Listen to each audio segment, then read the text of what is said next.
sentar no meio, né, Paulo? E a gente nos dois lados, né?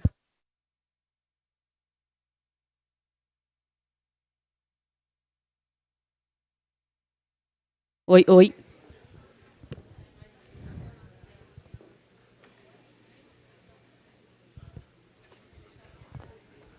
Oi, gente, bom dia. Opa, acho que eles vão passar a vinheta. Pode passar antes.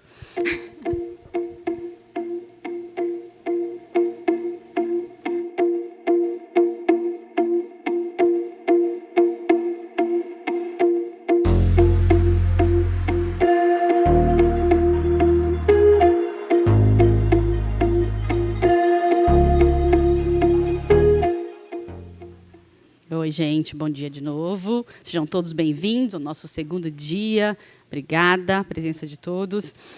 Eu queria agradecer aqui em nome da GEDUCA nossos patrocinadores, mais uma vez, e apoiadores do evento, que ajudam a gente a viabilizar todo o evento e também nos ajudaram a trazer 30 bolsistas, jornalistas de todos os estados do país. Os patrocinadores, a Fundação Itaú, Fundação Maria Cília Souto Vidigal, YouTube, Fundação Lehman, Fundação Telefônica Vivo, Instituto Sonho Grande, Instituto Unibanco, Instituto Península e Santiliana Educação. E nossos apoiadores, a FECAP, que nos apoia aqui com esse espaço e todo o acolhimento durante os 2 dias, o Instituto Ibirapitanga, o Colégio Rio Branco, a Loures Consultoria, com assessoria de imprensa, e a Embaixada e Consulados dos Estados Unidos do Brasil, com a tradução em inglês, que foi ontem, né, e a tradução em espanhol pelo BID. E nossos apoios institucionais, a Abrage, a JOR, Unesco Mil Alliance, É Nós, Instituto Palavra Aberta, Jornalistas e Companhia e Núcleo Jornalismo. Então, como ontem, a gente vai tentar ser pontual. Hoje não estamos começando pontualmente, mas vamos tentar tirar aí o tempo ao longo do dia para não atrasar muito, né, gente? E os cafés, para quem não estava aqui ontem, são servidos no andar de cima, e os almoços são livres. As perguntas para a mesa podem ser feitas por meio de QR Code, que está aí no crachá, atrás do crachá de vocês, e para quem acompanha a gente online, por meio do chat. Podem postar, por favor, com a hashtag GEDUCA 2023 e nos marquem, para a gente poder interagir com a publicação de vocês. Hoje, como vocês sabem, a gente tem um convidado super especial. Fazia 4 anos que não, pelo menos 4 anos, que a gente não tinha um ministro da Educação aqui no nosso Congresso da GEDUCA, então a gente está super feliz. E, para entrevistar o ministro, eu vou chamar aqui os meus colegas, junto comigo, o Paulo Saldanha, da Folha de São Paulo.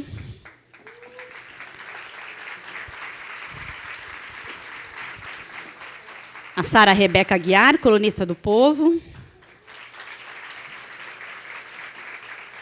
E a Ariel Bentes, jornalista freelancer de Manaus.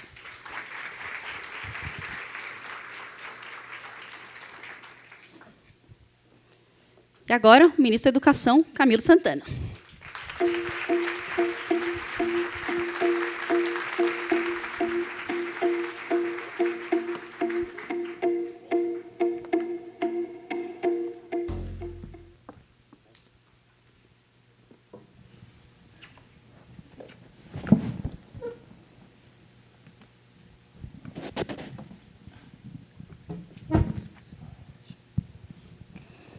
Bom dia, ministro. Mais uma vez, muitíssimo obrigado. Está calor aqui no palco, viu, gente?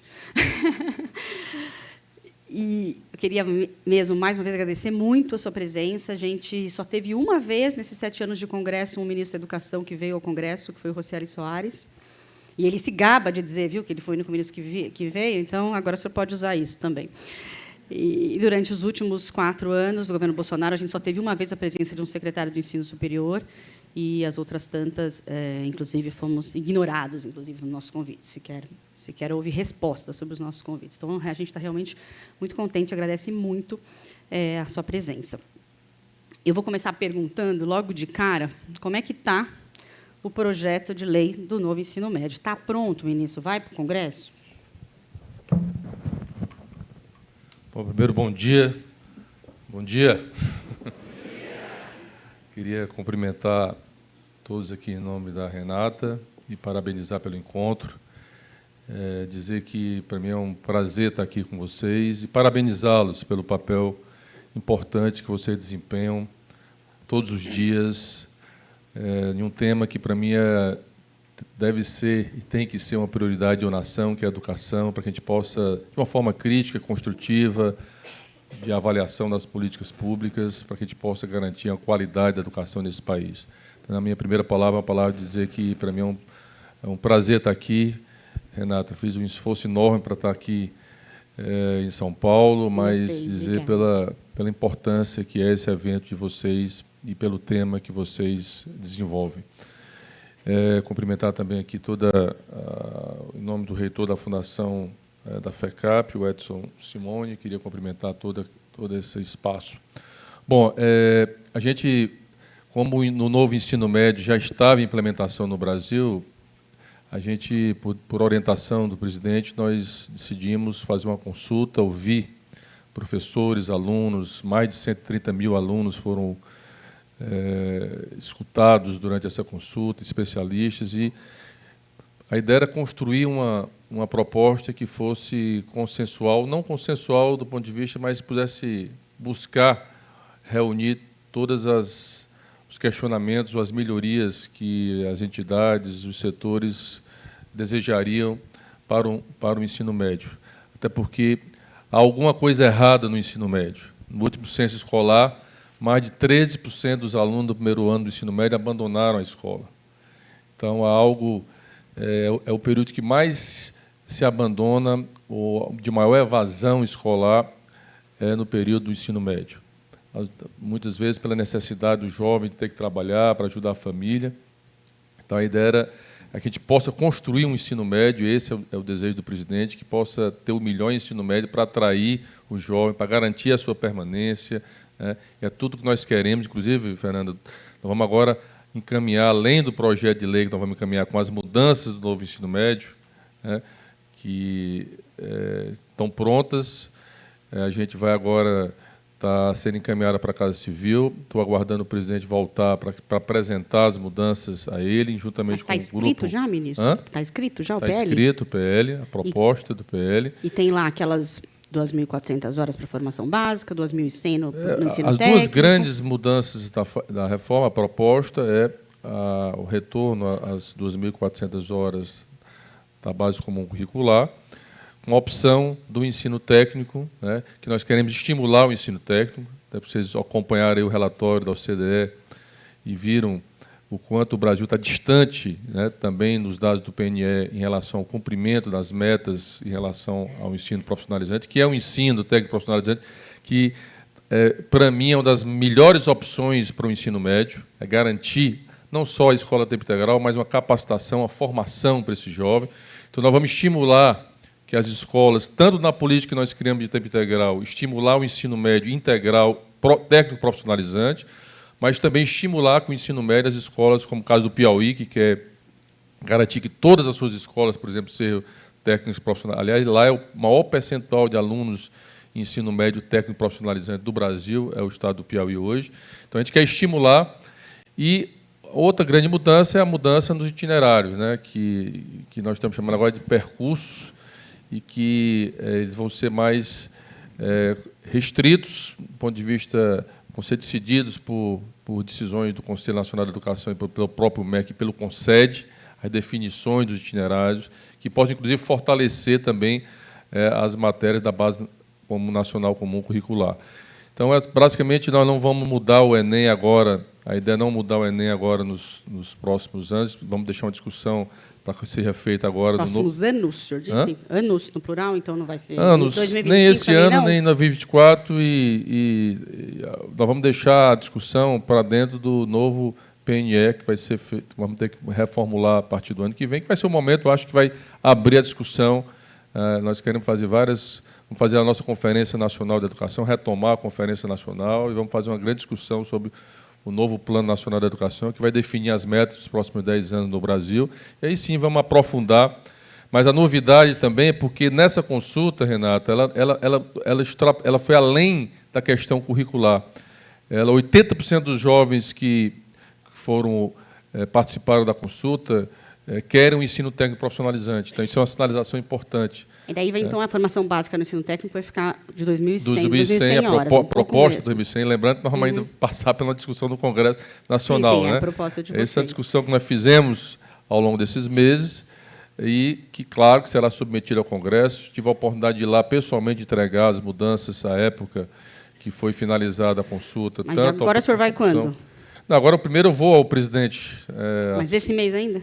Nesse mês, eu quero nesse mês ainda. Vai o presidente esse mês e para o Congresso estou só aguardando esse mês poder ter a oportunidade com o presidente de apresentar as mudanças, levar, inclusive, a comissão representante do Fórum Nacional, que retomamos também como um ponto de diálogo da sociedade civil, das entidades, levando também o representante do Concede, que representa, porque é bom lembrar que não é o MEC que não executa a política. Quem executa a política são os estados e municípios. Nós somos uma espécie de coordenadores, de maestros da política. Então, a ideia é que a gente possa levar também o representante do Concede, do Conselho Nacional da Educação e também do FONSED, que é os Conselhos Estaduais da Educação, ao presidente, e a partir dali ele possa encaminhar oficialmente a proposta de mudança legislativa. Algumas mudanças serão infralegais, né, que serão feitas pelo Conselho Nacional da Educação e por portarias ou resoluções do próprio MEC, né, mas a ideia é que eu pretendo que até o final do mês a gente possa ter isso concluído. Mas não dá para mudar o ensino médio já no ano que vem, né? Então. Não. Inclusive, foi um dos questionamentos de um período de transição, né? Até porque os estados já se prepararam, então nós vamos fazer um período de transição e também de recuperação também de aqueles alunos que já estão, né, em execução do novo ensino, já estão em implementação e encaminhamento do novo ensino médio. E Enem, o senhor acha que 2025 deve mudar? Não, eu queria ver se a gente aprovava esse ano já, né? Vamos trabalhar. A mudança do Enem? Hã? Para o Enem, eu digo. O Enem, repito, não haverá mudanças para 2024, e a ideia é que, próximo ano, a gente faça uma discussão em relação dentro do Plano Nacional da Educação. Vamos chamar o Paulo para fazer um... E a novidade que eu ia dizer é que nós vamos agora também encaminhar um projeto de lei para a Câmara, criando uma espécie, ainda não temos o nome, mas uma espécie de bolsa poupança para o jovem do ensino médio, com uma forma de auxílio, de ajudar para a permanência, baseada em algumas experiências internacionais, algumas experiências também no Brasil. Qual o valor disso? Ainda não está ainda, vamos apenas definir depois. A Fernanda quer que a gente já diga... sim, a gente pergunta, né? Se antecipe, né? Mas a ideia é que a gente possa, repito, garantir que tenha uma melhor escola mais atrativa, mais acolhedora, a ideia é que a gente não perca nenhum aluno, né, ao longo da educação básica. Então, essa Bolsa Poupança será um mecanismo de estímulo à permanência do jovem na escola. Paulo. Ministro, bom dia. Ontem viralizou umas imagens de estudantes de medicina da Unisa, né, uma instituição particular aqui de São Paulo, num Jogos Universitários, estudantes homens simulando uma masturbação coletiva diante de meninas que estavam se apresentando. O MEC notificou, inclusive, a instituição. Eu queria saber do senhor, se eu pudesse falar um pouquinho mais, quais punições o senhor espera para esses estudantes, se a instituição também deve ser punida, e se o senhor puder falar também sobre como que o senhor acha, enfim, estudantes de medicina que, em geral, são estudantes que estudaram em escolas privadas, de famílias de renda, e não é a primeira vez que surgem notícias parecidas, né? Como que o senhor avalia esse episódio e, inclusive, a relação da punição?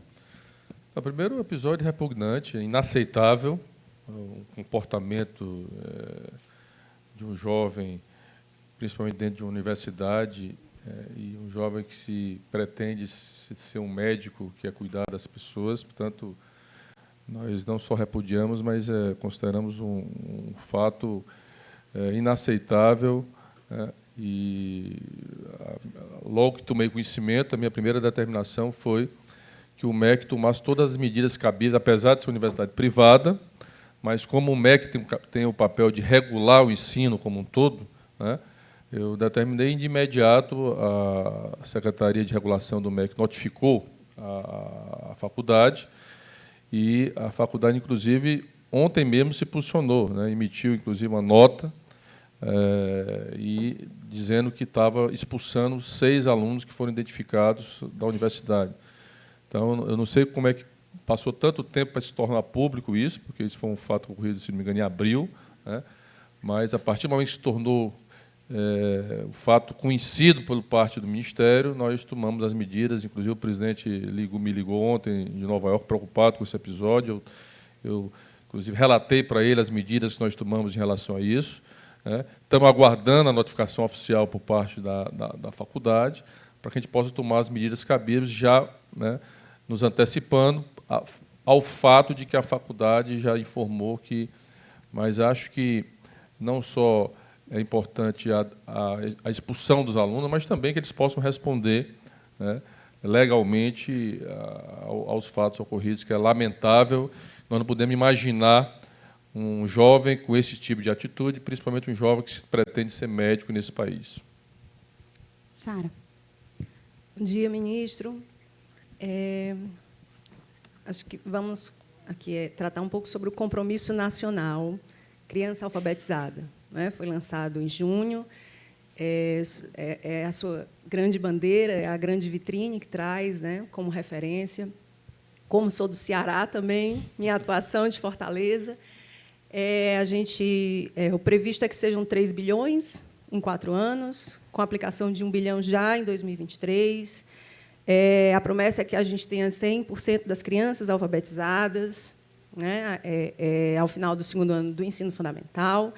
E a gente tem um alinhamento com a meta 5 do PNE, né, a partir de 5 eixos.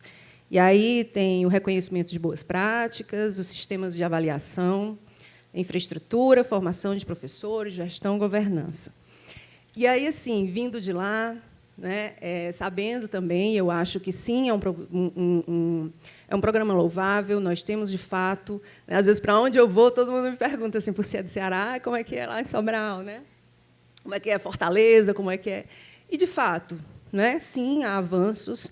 Né, a gente tem tido, de fato, grandes resultados na educação do Ceará, mas há também inquietudes.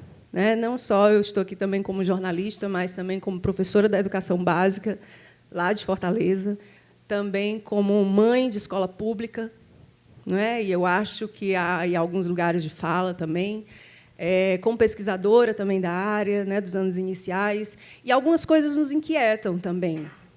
Há, sim, os bons resultados, mas há 2 pontos que eu gostaria de levantar para a reflexão nossa aqui também.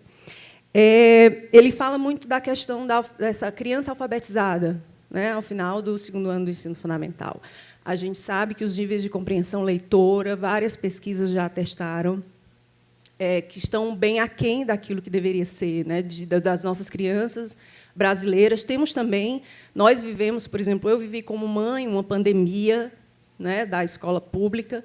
Então, como mãe da escola pública, eu também vivi essa pandemia. A gente, de fato, foi muito impactado, né, muitas crianças, famílias passando fome. A gente fez vários movimentos na escola dos meus filhos, né, para que a gente pudesse ter ali um mínimo também. E aí, assim, a gente se pergunta, em alguns momentos, eu e outros professores também, porque há um ponto o primeiro, para reflexão, há um questionamento em torno da doutrinação das crianças para as avaliações externas que chegam à escola. Né? A gente sabe que a gente tem, são dois principalmente, a gente tem o SPAES, né, que faz esse rastreio, a gente tem o IDEB, os números do IDEB também. E o que a gente, às vezes, verifica, eu não estou colocando aqui, né, como se fosse uma regra, mas a gente sabe que isso existe, uma certa doutrinação dessas crianças para as provas, inclusive 2 meses, 3 meses antes. Algumas disciplinas são negligenciadas para que a gente haja mais atenção para o português, para a matemática, né, para que as crianças saiam bem, porque a gente sabe das premiações, como uma das metas aqui que a gente tem, né, que é o reconhecimento das boas práticas. Esse seria um primeiro ponto, assim. Então, até que ponto essa alfabetização ela é de fato, né, ou se é só uma decodificação? E a gente viu ontem aqui em alguns debates a preocupação. A gente teve um especialista em educação infantil também que trouxe isso, né, que aí já vem o segundo ponto, tá, dentro desse processo, que é assim, a gente teve esse especialista ontem de educação infantil que nos disse que a educação, por exemplo, né, até os 6 anos, ela deve ter como finalidade o desenvolvimento integral da criança, e não o ensino de números e letras. não deve ser um preparatório para o ensino fundamental. Então, seriam 2 pontos aí, né? Essa busca pela compreensão leitora, para não ser só uma decodificação, e até que ponto também a gente está ali colocando uma infância dentro da escola muito voltada para os números, né? E perdendo esse desenvolvimento integral. Então, seriam esses 2 pontos. Obrigado, Sara. Primeiro, dizer que a experiência do Ceará é um processo continuado, construído a várias mãos e aperfeiçoado, né? Mas é uma política que tem trazido resultados importantes, que, inclusive, serviu de referência para outros estados e para políticas nacionais, né? A própria repartição do ICMS, que foi uma ideia inovadora no Ceará, hoje é uma política nacional por lei para todos os estados. Inclusive, lá no Ceará, enquanto governador, nós já implantamos essa política da educação na saúde. Já estamos com 3 anos, que é mais ou menos a mesma coisa, viu, Sara? Porque se a gente não tem uma educação básica, fundamental, boa para o aluno, acaba comprometendo esse aluno no ensino médio, que é basicamente a responsabilidade do Estado. O Estado, quando eu digo governo do Estado. A mesma coisa na saúde. Se você não tem uma atenção básica no posto de saúde, atenção primária, de prevenção, acaba sobrecarregando o setor secundário, que é a responsabilidade. Então, é a mesma lógica. Então, para mim, as experiências do Ceará, elas têm sido importantes, inclusive têm contaminado, uma boa contaminação nos outros estados brasileiros.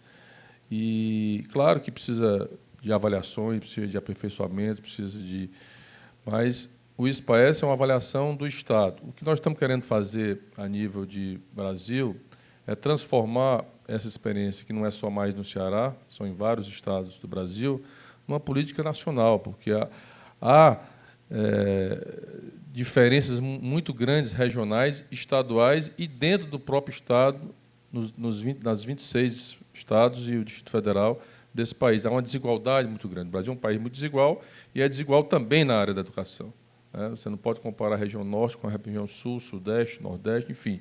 Então, são dados, né, distorção em idade série, de escola a tempo integral, de conectividade, você vai ver a distorção, o que é os resultados da educação desse país. Então, a ideia é porque, no último censo escolar, e isso é um dado que nos assusta e nos deixa inquietos, Renata, que mais de 61% das crianças brasileiras não têm aprendizado em português, de leitura, de escrever e ler em português adequadamente ao final do 2º ano do ensino fundamental. Por que o 2º ano do ensino fundamental? Isso as evidências já mostraram, fizemos até uma pesquisa do INEP, reunimos mais de 250 alfabetizadores em todo o país, numa amostragem regional, para a gente ter um ponto de partida, porque cada estado definiu um padrão. Então, definir o que é uma criança alfabetizada ao final do 2º ano, qual o indicador do SAEB que mensura isso, para a gente ter uma linha de corte, de partida, né, para esse programa nacional. Então, tudo baseado em evidências, baseado em resultados, né, numa governança nova, num comitê nacional que o próprio ministro participa junto com o secretário, o presidente da República vai participar junto com os governadores para avaliar, para que a gente possa inverter esse dado tão cruel, porque as evidências já mostraram que se uma criança não aprende a ler e escrever, que é o básico, né, nessa idade, isso compromete toda a evolução dos anos da educação básica, e isso aumenta a evasão, aumenta a distorção, idade séria, aumenta o abandono, aumenta a reprovação. Claro que o objetivo do programa não é só que a criança aprenda, até porque, Sara, lá no Ceará, nós não avaliamos só a criança ao final do 2º ano. Lá hoje avaliamos até o 9º ano do ensino fundamental. Mas o senhor tem essa preocupação de haver essa pressão por avaliação? Claro que isso é... Aliás, isso existe em todos, se você for analisar os dados do IDEB, qualquer indicador que vai mensurar resultados, seja ela o PISA, seja internacional, há sempre uma lógica também de que os estados ou países melhorem os seus resultados, né? Mas é claro que esse não é a intenção, esse não é o objetivo. O objetivo é garantir que a gente tenha uma educação integrada, que a gente tenha uma educação que, inclusive, olhe desde da criança na creche. Aliás, a Sara, que é cearense, conhecedora, que nós também criamos um programa que agora o governo federal criou um GT para olhar para a primeira infância, que lá a gente chama de Mais Infância Ceará, que é um programa criado por lei, que é olhar para os anos iniciais da criança, que são os anos mais importantes da vida das pessoas, que é a formação do cérebro, que a criança precisa se alimentar bem, precisa brincar, precisa ser estimulada, precisa ser acompanhada, porque isso pode comprometer todo o ciclo evolutivo. Então, precisamos começar a cuidar da criança desde quando ela nasce. Aliás, começar lá ainda tem o tempo de nascer, que ainda cuida ainda da gestante, né? Então, tem que ter uma boa creche, tem que ter estímulos, acompanhamento, né, para que ele possa chegar nos primeiros anos do ensino fundamental, já preparada para essa lógica, dessa visão mais integrada da educação. Então, estimulada, enfim. Então, Vamos deixar é um programa que, repito, para mim é um dos mais importantes do nosso governo, do governo do presidente Lula, garantir que o país possa dar oportunidade para nossas crianças serem alfabetizadas, porque nós temos aí dois eixos: o eixo da alfabetização das pessoas dos jovens e adultos que não são alfabetizados, nós precisamos cuidar, inclusive nós vamos lançar agora um programa do Novo EJA, mas também precisamos estancar, fechar a torneira dessa evasão que a gente tem tão grande durante o ensino básico no Brasil, e começar ali com a criança. Ela é fundamental, as evidências já mostraram isso. Portanto, é uma política que a gente quer agregada ao tempo integral, agregada à política de conectividade, agregada à política de nenhum aluno fora da escola. A gente quer garantir que essa criança, claro que a educação, o resultado da educação, ela não é imediato, ela é um processo, precisa ser continuado, precisa ser uma política de Estado e não uma política de governo, né? E a gente quer muito focar que essa política seja exitosa no nosso país. Mas salutar a preocupação da Sara em relação ao cuidado que a gente tem que ter desse político não virar apenas um objetivo de garantir boas notas, né, bons resultados nessas avaliações. Obrigada, ministro. Ariel.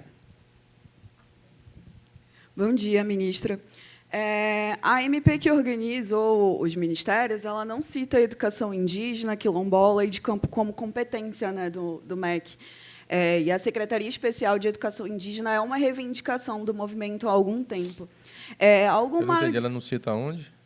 Oi? Eu não entendi o início da pergunta, por favor. A MP. A medida provisória. Isso. Há algum diálogo, alguma ação prevista interministerial com o Ministério dos Povos Indígenas e de Igualdade Racial para fomentar a educação específica e diferenciada para os povos indígenas e para os quilombolas? Ariel, obrigado pela pergunta. Primeiro, essa medida provisória, você está falando da política da alfabetização? A medida provisória... Não, a medida provisória que reorganizou os ministérios, né? Não, ela que reorganizou. Nós recriamos a SECADI, que é a Secretaria de Inclusão, de Diversidade, inclusive de Alfabetização de Jovens e Adultos, né, que trouxemos para ela uma mulher, uma professora negra, que é a Zara. Aliás, temos também aqui a nossa secretária de regulação, está aqui hoje, a Helena, eu comigo.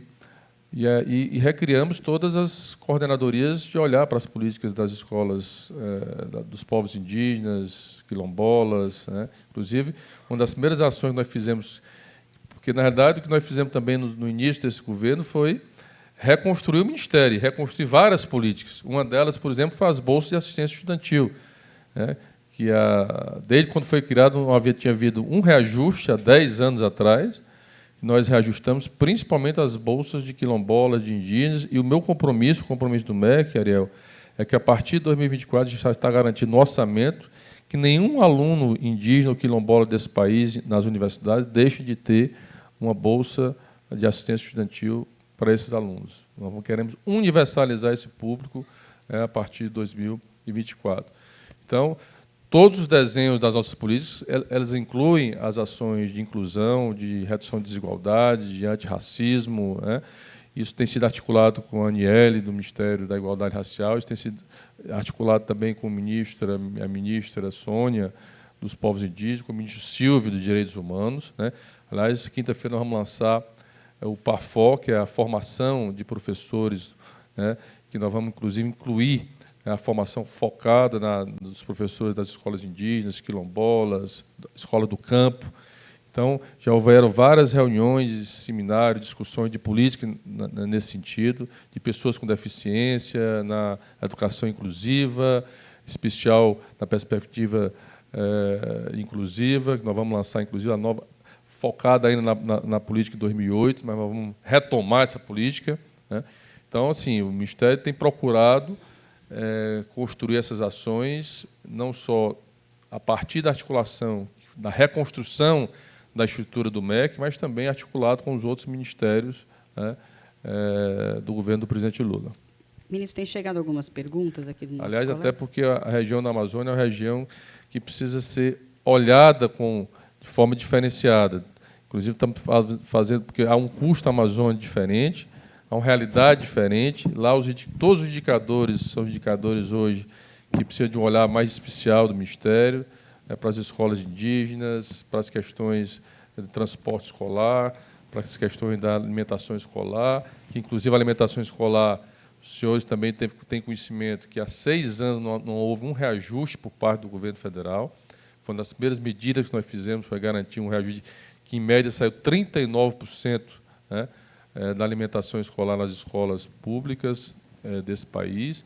Então, são ações que a gente tem procurado, aliás, ainda com o orçamento do ano passado, né, para que a gente possa recompor várias das políticas públicas, mas quero dizer, Ariel, que a gente tem procurado focar, e esse é um compromisso do presidente da República, de olhar para os públicos que são fundamentais de serem incluídos, né, em políticas, principalmente nas políticas educacionais desse país. Obrigada, ministro. Tem chegado algumas perguntas aqui sobre um tema que foi central ontem aqui no nosso Congresso, que é os ataques às escolas. Então, alguns colegas estão perguntando aqui como o senhor tem dialogado, até com o ministro Flávio Dino, sobre esse problema. Inicialmente, né, assim que surgiram os primeiros ataques do ano, eu sei que começou um processo, mas eu queria saber como é que está isso, qual que é a sua opinião. E também chegou uma pergunta que eu acrescento aqui do Ítalo Cosme, que é jornalista do Ceará, também dizendo que a segurança pública é um gargalo no Ceará, né? Tem guerra de facções que até impedem estudantes de irem para a escola. Então, eu queria que o senhor falasse dessas duas questões. A gente vê o Ceará sempre no topo do ranking educacional e, às vezes, se questiona, né, essa boa educação ao longo de tantos anos ainda não conseguiu resolver o problema da segurança, que seria né, a consequência esperada, né? Por que isso não aconteceu ainda no Ceará? E também falar dos ataques às escolas. Bom, em relação aos ataques nas escolas, que é algo também que inaceitável, nós não podemos aceitar esse tipo de comportamento no nosso país.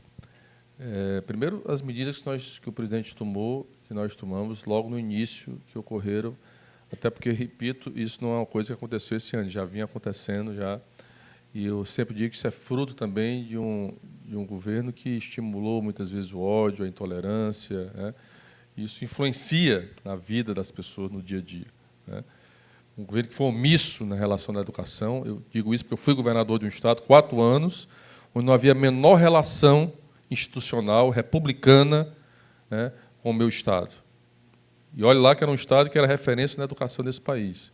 Vocês terem uma ideia, eu precisei entrar no STF com ação para receber os recursos que o FNDE devia, de convênios ainda dos governos anteriores com o governo do estado do Ceará. Então, não havia o menor diálogo, e vocês sabem o que aconteceu durante a pandemia, onde o Ministério da Educação foi omisso em relação a qualquer orientação, até para a orientação, ele foi omisso nas escolas desse país. Então, nós estamos falando de uma realidade que nós vivenciamos nos últimos anos nesse país e que uma das primeiras medidas aos fatos ocorridos já esse ano foi o presidente convocar 9 ministros, né, da Esplanada para construir uma política nacional de enfrentamento à violência nas escolas, com medidas emergenciais e com a construção a médio e longo prazo. E as principais medidas emergenciais, primeiro foi apoio às escolas, apoio à rede, e construído com a Undime, que representa os secretários municipais, e o Concede, porque, repito, eu não acredito em nenhuma política pública, nenhuma ação que não seja construída com municípios e estados. Bom lembrar, o MEC não é um órgão executor na ponta das políticas da educação básica, a não ser os institutos federais, que têm suas autonomias, mas que são financiadas pelo Ministério da Educação. Então, a ideia foi, primeiro, criar protocolos naquele momento, né, apoiar financeiramente. Nós desbloqueamos, porque nós identificamos que recursos do Ministério em contas municipais e estaduais chegavam a quase 12 bilhões de reais represadas nos municípios, nas contas dos municípios e estados brasileiros.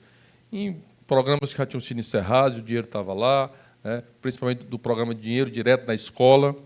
Nós, inclusive, desbloqueamos quase 2 bilhões desses recursos para serem utilizados em ações que pudessem ajudar na infraestrutura escolar, na capacitação, no treinamento, na orientação dessas escolas. Isso construído, repito, um diálogo, fiz reuniões com secretários virtuais, com representantes da Undime de todas as regiões do Brasil naquele momento, curso de capacitação e formação para gestores escolares, diretores. Então, fizemos um seminário internacional para discutir essa questão da violência, que não é um problema só no Brasil, um problema hoje em vários países do mundo inteiro, mas, fundamentalmente, uma ação na área da segurança, principalmente nas questões das redes sociais, das plataformas digitais, na tentativa de identificar pessoas que usando as plataformas digitais para estimular a violência, ameaçando as pessoas, as crianças, os jovens, estimulando a morte, o armamento, o nazismo, o fascismo, enfim.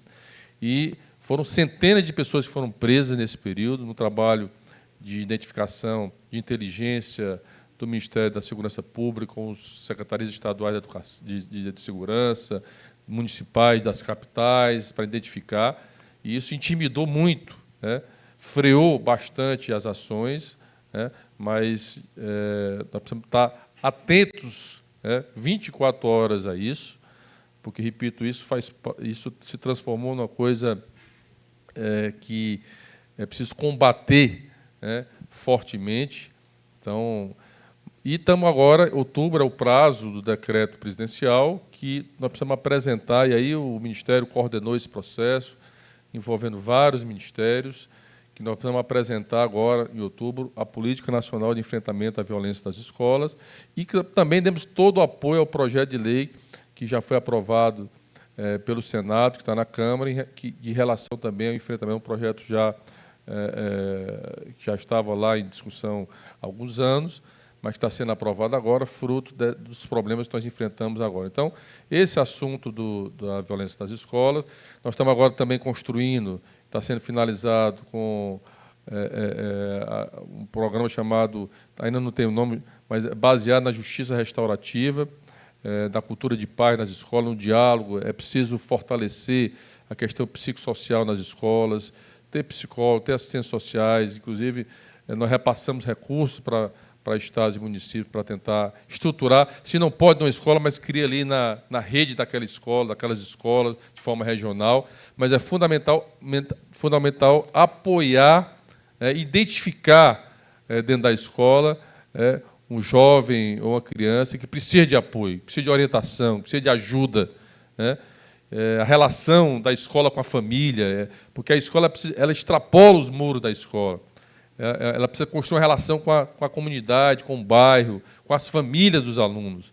Então, essa é uma construção que tem se procurado fazer, se fortalecer, e, repito, isso só se faz se tiver esse pacto federativo, essa parceria federativa entre Estado, União e os municípios. O senhor não falou da questão da segurança pública no Ceará, que ainda é um grande problema, apesar da educação. Bom, a segurança pública no Ceará, primeiro, não é um problema só no Ceará, é um problema no Brasil.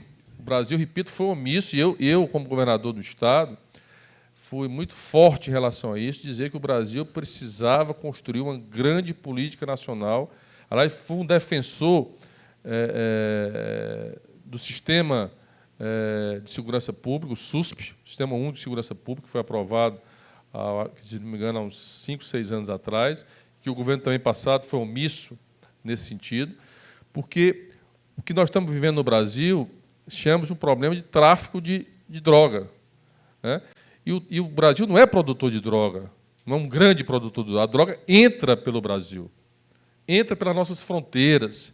E está lá na Constituição, eu sempre dizia, está lá na Constituição, a responsabilidade de proteger as fronteiras brasileiras é da União, é do governo federal. Não é dos estados e dos municípios. E precisa ser feito um trabalho integrado, a inteligência precisa estar integrada, porque hoje um chefe de uma facção criminosa dá uma ordem lá de São Paulo, no Ceará, dá uma ordem no Rio de Janeiro, lá na Amazônia. Então, precisa estar integrado. Nós defendemos até criar os centros integrados regionais de inteligência nesse país, fortalecer a proteção das fronteiras brasileiras, que eu tenho procurado fazer o ministro Flávio Dino. Então, esse é um problema que extrapola os estados brasileiros.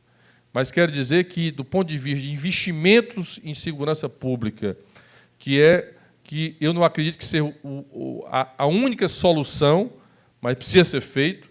Eu desafio, Renato, um Estado que, nos últimos 8 anos, teve um investimento na segurança pública, como o Ceará fez. Do ponto de vista de inteligência, de sistema de câmeras, de leitura de veículos, de monitoramento de mobilidade, mobilidade, que nós chamamos na área da segurança pública. Chamei o Fórum Nacional de Segurança Pública do Renato, que vocês conhecem aqui de São Paulo, para ser o fórum nos assessorar para ajudar na construção de uma política pública. Fui um dos poucos governadores que enfrentei o problema dos presídios. Vocês lembram dos problemas que tiveram de ataques? Porque os presídios brasileiros, principalmente os estados, se transformaram em escritório do crime. E nós resolvemos colocar o poder e o papel do Estado, da lei, dentro dos presídios de segurança, dentro dos presídios lá no Ceará. Aliás, criamos um presídio de segurança máxima estadual. E você lembra, naquela época, houve aquela reação de incêndio de ônibus, bomba em torre de energia, bomba em ponte. A Sara lembra muito bem disso. Mas hoje eu talvez até desafio um sistema prisional estadual melhor do que o Ceará hoje no Brasil. Então, é um problema grave, que a gente acredita que, através da educação, se resolva, mas lembrando que a gente tem um percentual muito alto de jovens fora da escola, que são os neném. A gente tem procurado, e continua uma evasão muito forte nesse país inteiro. Então, é um problema, repito, grave, um problema que o Brasil precisa ter um olhar muito forte, e eu, como governador, passei por essa experiência fortemente, mas não foi por falta de investimentos, tanto do ponto de vista da segurança pública, inteligência, contratação de pessoal e equipamento e modernização, mas também investimento na educação, e esse é um processo que nós precisamos construir coletivamente os 27 estados dessa federação. Ministro, a gente, voltando um pouquinho para o MEC, a gente teve, nas últimas décadas, 2 gestões que tiveram políticas estruturantes que até hoje persistem, que foi a gestão do Paulo Renato no governo Fernando Henrique e a gestão do Fernando Haddad no governo Dilma. Ambos ficaram entre 7 e 8 anos no Ministério da Educação. Depois de 2012, eu fiz uma conta aqui, pode ser até que eu esteja errado, mas passaram 12 pessoas pelo MEC, né? Dá uma média de 1 ano como ministro. O senhor foi governador, se elegeu senador, o senhor falou de diálogo, né? E aí sempre é importante ter o diálogo com alguém. Inclusive, a gente está cheio de jornalistas aqui, para a gente também é importante saber com quem a gente vai dialogar na cobertura. Claro que é o presidente que escolhe quem vai ser o ministro e quanto tempo ele fica. Mas qual é o objetivo do senhor? O senhor vai ser um ministro que vai deixar sua marca, uma realização ao longo de anos, ou o senhor pretende ficar pouco tempo? Paulo, isso é uma decisão do presidente. Não, eu sei, mas qual é o seu objetivo, ministro? Com muita honra, eu recebi esse convite do presidente. Confesso para vocês que, no primeiro momento, eu tinha passado 8 anos como governador, num momento difícil, né? E tinha sido eleito senador e queria cumprir essa missão que o povo cearense me deu, mas eu não podia negar um convite, para mim, o convite e o papel, a missão mais importante da minha vida, como homem público, que é a educação desse país, que é liderar o Ministério da Educação. Portanto, tenho abraçado com muita... E quem me conhece sabe que eu me dedico muito, não faço as coisas com muita...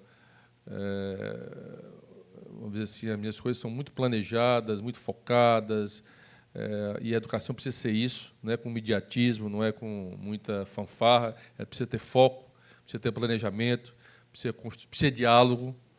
Eu não acredito em nada que não seja construído com diálogo. Eu me lembro muito bem que essa confusão do novo ensino médio, o senhor vai conseguir construir uma proposta? Eu vou tentar. Se não conseguir, mas vou procurar ouvindo, dialogando, sentando à mesa, né, com os atores importantes, ouvindo, né, sabendo entender que nós vivemos numa democracia, pessoas que pensam diferente, mas precisamos construir consensos, né, naquilo que é possível nesse momento avançar. Eu sempre acreditei muito nisso, né. Então, eu tenho procurado me dedicar, vou me dedicar até o momento que o presidente me confiar a essa missão, simplesmente com o objetivo de dar uma contribuição ao meu país, porque isso é uma convicção que eu tenho. A minha geração, a geração que eu fiz política no Ceará, acredita que o grande caminho para um país é a educação. Um grande futuro para um Estado é a educação, e é por isso, porque isso é decisão política. Como é que a gente pode imaginar que um Estado, e aí essa reflexão que eu sempre digo, como é que um Estado, que o Ceará está longe de ser um Estado rico, como é que um Estado, nas condições de um semiárido nordestino, com muitas dificuldades, consegue ter o resultado na educação que alcançou ao longo dos anos? Isso é decisão política. Isso é uma política de Estado continuada, que, independente de mudança de governo, ela continua, que está empoderado pela população, orgulho dos professores, da valorização, do diálogo com os gestores, com os prefeitos, com os secretários. É isso que construi uma política de sucesso no país. É isso que eu acredito. E o que eu quero, Paulo, é apenas, na minha passagem pelo Ministério, contribuir para esse avanço no Brasil. Contribuir para a gente entender que, através da ciência, da tecnologia, da inovação, que um país é soberano. Daí saiu agora um resultado de 51 países avaliados. O Brasil ficou em último lugar com a Ucrânia em termos de produção científica de artigos científicos. Nós caímos 7,1%, 7,4% de 2022 para 2021 em produção científica nesse país. Então, é isso que nós estamos falando. Nós estamos falando de um período que nós vivenciamos de pandemia, onde se mostrou que o que funciona é o SUS. Se não fosse o SUS, se não fosse a ciência, né? E vivemos contra o negacionismo. Então, é essa contribuição que eu quero dar para que jovens da periferia, pobres, possam ter oportunidade na vida. E só terão oportunidade através da educação. Mas, ministro, se né? o presidente, se o presidente quiser ficar 4 anos, o senhor ficaria 4 anos? Não, ficaria 4 anos. Né? E se ele for reeleito e me convidar de novo, eu vou continuar contribuindo para esse país, se Deus quiser. E está fácil, tá fácil chegar a consensos no MEC? Está fácil chegar a consensos no MEC? O senhor falou de consensos? Não, sobre o ensino médio? Está fácil construir consensos? Chegamos a um... Não chegou... a entidade representada queria mais, o outro queria... Então, mas nós chegamos àquilo que consensuamos ali uma proposta que foi um avanço importante, que vai melhorar a qualidade, vai melhorar o resultado, não tenho dúvida. Então, vamos dar esse passo.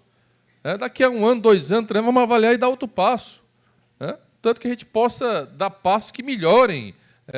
Eu fico assim, me desculpe se às vezes eu sou, mas eu fico indignado em ver que 13% dos alunos do ensino médio do primeiro ano abandonam a escola. Gente, isso aí, ele está sendo aliciado pelo tráfico, está indo lá. Então, assim, a gente precisa estar inconformado com isso. Se esse país pagasse para todo aluno ficar na escola, sai muito mais barato para esse país do que tá corrigindo depois distorções sociais, econômicas que a gente tem enfrentado nesse país. Então, é nisso que Então, Paulo, eu quero dizer que é nisso que eu acredito, é nisso que eu fiz a opção na minha vida, porque, para mim, isso é uma opção. Eu sei que a política, às vezes, é decepcionante, as pessoas não acreditam, mas, para mim, a política é o papel, é a missão de servir a uma nação, servir a um Estado, de melhorar, ajudar a vida, melhorar a vida das pessoas.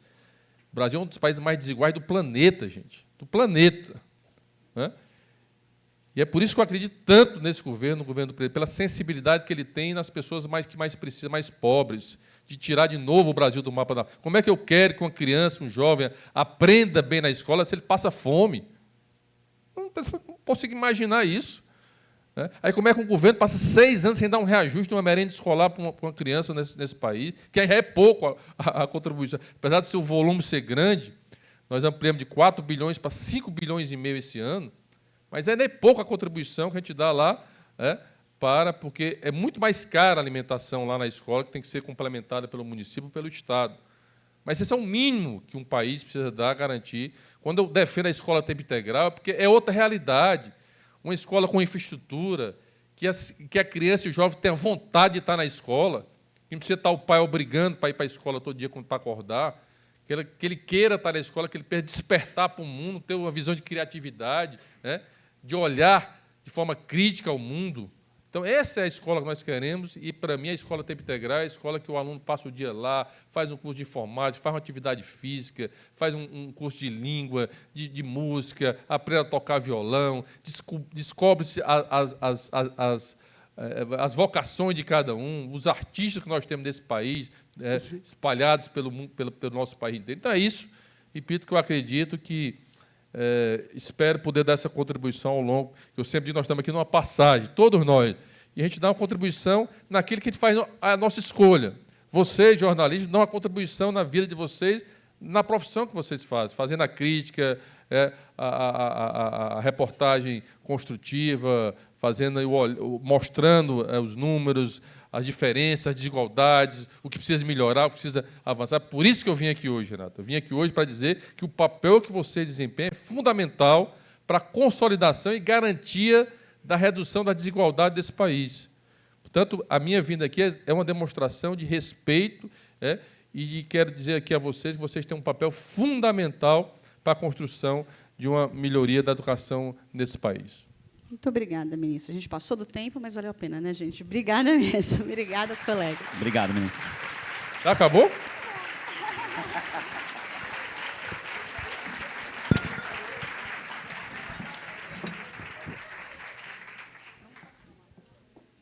A gente vai tirar umas fotos aqui, depois Fê os colegas podem depois do quebra-queixo lá fora, tá? Quem quiser depois falar com o ministro, a gente só vai tirar umas fotos aqui.